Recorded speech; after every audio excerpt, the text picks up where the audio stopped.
Yavaş yavaş gidiyoruz. Arkadaşlar geniş çalışalım. Yukarıda bir sorumuz var. Burada 3 hedefimiz var. Bir, mevcut ürünlerimizi geliştirmek. Evet. Yeni ürün. Mevcut ürünler. Yeni... Tamam, ben konuşayım.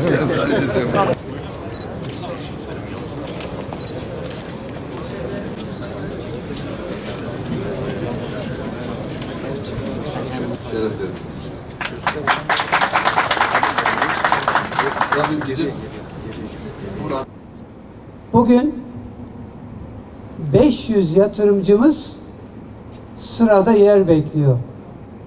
128 tane faal fabrikamız var.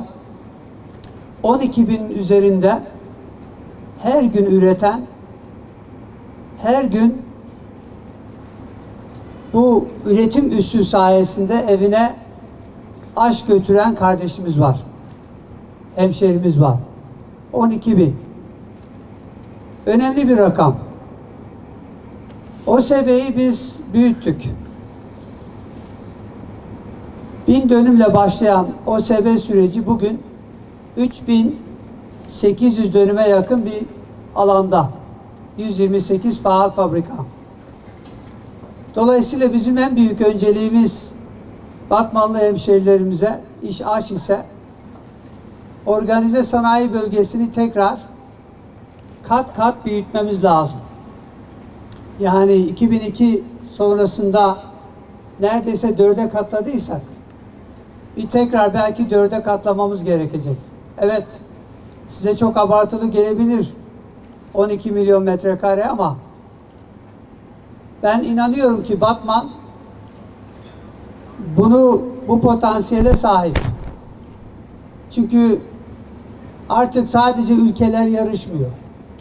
Ülkelerin içerisinde iller de yarışıyor, rekabet içinde. Batman'ın hedefi tabii ki Güneydoğu'da Gaziantep'le birlikte liderlik rolü. Ben inanıyorum ki bunu başarabilir. Zaten bugüne kadarki performans da bunu gösteriyor. Bugün biz bir merkezin açılışı için bir aradayız. Düşük, orta düşük teknolojiden bahsetmiyoruz. Aslında ürün niteliği ön planda olan, bunu geliştirmeye yönelik bir Ar-Ge merkezinin açılışında beraberiz. Orada bütün bu sıçramayı yapmak için bütün koşullar var. Genç bir nüfus var. Üniversitemiz var. Yeni dönemde bizim en büyük önceliğimiz tabii ki makro finansal istikrarın pekiştirilmesi. Bunun için bildiğiniz gibi para politikasında bir rasyonelleşmeye doğru gidiyoruz. Eylül'ün başında orta vadeli programı açıklayacağız. Orta vadeli programda biz yapısal reformlar noktasında da yol haritamızı paylaşacağız. Dolayısıyla orta vadeli program hem özel sektör için hem kamu için önemli bir rehber, bir yol haritası fonksiyonunu ifade edecek. Enflasyon patikasını Merkez Bankası paylaştı. 2024 ve sonrasında gerek para politikasını, gerekse maliye politikasını, gerekse gelirler politikasını biz bu çerçevede şekillendireceğiz. Dolayısıyla enflasyonu tekrar tek hanelere düşürmek için bütün politika araçlarını kullanacağız. Fiyat istikrarı sağlandığında ülkemizin çok daha hızlı büyüyeceğini geçmişte gösterdik.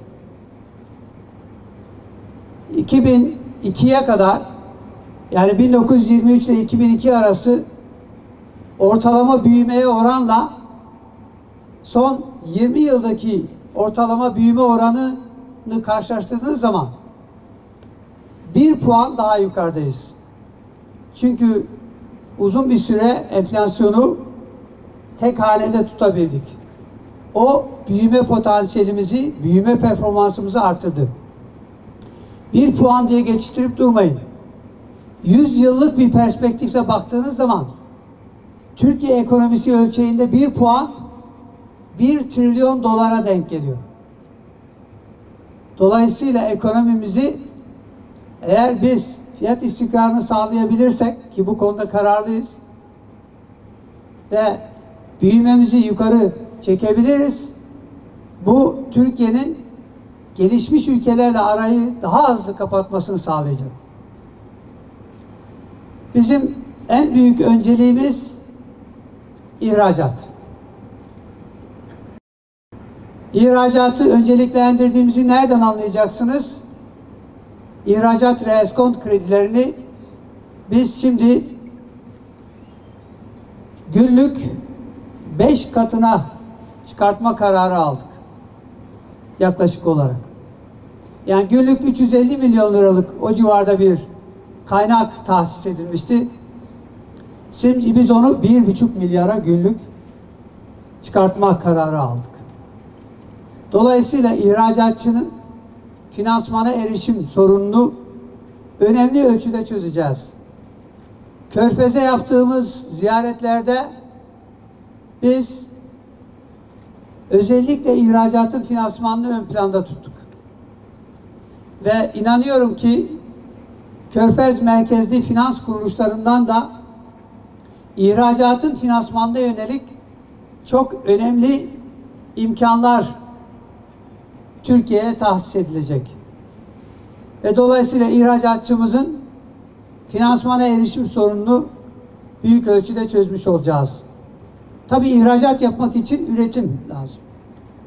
Üretim için de yatırım lazım. Dolayısıyla bizim esas önceliğimiz yatırım. Üretken kapasiteye biz imkanları oraya kanalize edeceğiz. Teşviği oraya vereceğiz.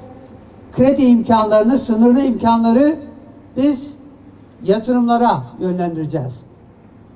Yatırım, üretim, tabii ki üretim için istihdam lazım. Ve ihracat. Bu döngü Türkiye'yi müreffeh yapacak. Dolayısıyla önümüzdeki dönemde iç talebi yeniden dengelememiz gerekiyor. Sadece krediyle, sadece iç taleple büyüyen bir ekonomi sürdürülebilir yüksek büyümeyi yakalayamaz. Sürdürülebilir yüksek büyüme için mutlaka az önce ifade ettiğim yatırım, istihdam, üretim ve ihracat döngüsünün önceliklendirilmesi lazım. Bu konuda son derece kararlıyız. Batmanımızın kendi bölgesinde Türkiye'nin önemli bir büyüme motoru olacağına inanıyorum. Burada bir ekip ruhuyla bu potansiyelin gerçekleştirilmesi için ne gerekiyorsa yapacağız. Ya Rabbi bu merkezimizi çalışanlarımız için hayırlı eyle. İşletmemiz için hayırlı eyle. Anlamda iş imkanları nasip eyle. Aşı olmayan kardeşlerimize aş nasip eyle ya Rabbi. Ya Allah, bismillah.